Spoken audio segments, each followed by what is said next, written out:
A Muslim is not a yes man, and a Muslim is not a lackey, and a Muslim doesn't just do things because that's what everybody else is doing.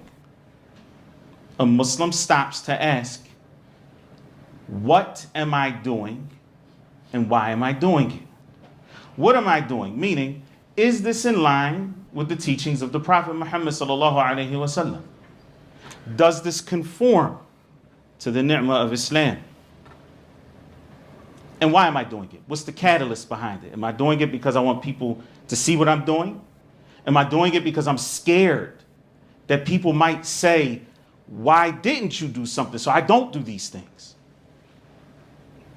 Or I do it because if I don't do it, people might say, this person is weird. See, I'm going to give you an example. I want you to bear with me. It's a small example, but it sets the tone. Bi'idhnillah. I want you to think about that young boy, 7 or 8 years old. He's been trained his whole life that when he uses the restroom, he sits down.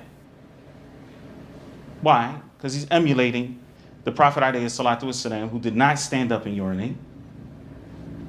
And the second reason, which may be a little bit more obvious to everybody, is you don't want the backsplash. You want your clothes to be free of impurities so that when you stand for salat, that your salat is valid.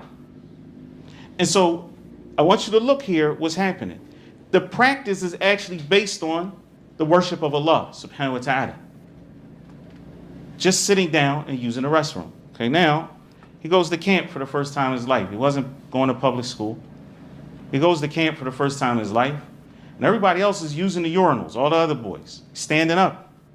And he's sitting down. And he begins to feel weird because he's different. But why is he different? He's different because he has guidance and they don't. His difference is dignified. It's not something that he should ever be ashamed of. In fact, his difference in this case is not something to be apologized for. It's something to be celebrated. Because his decisions are based on what is going to get him closer to Allah subhanahu wa ta'ala. And so as a Muslim, when you set your alarm clock in the morning, you set it for Salat al-Fajr. Or before Fajr if you want to get up for Tahajjud. And the rest of them are setting their clocks to get up to go to work.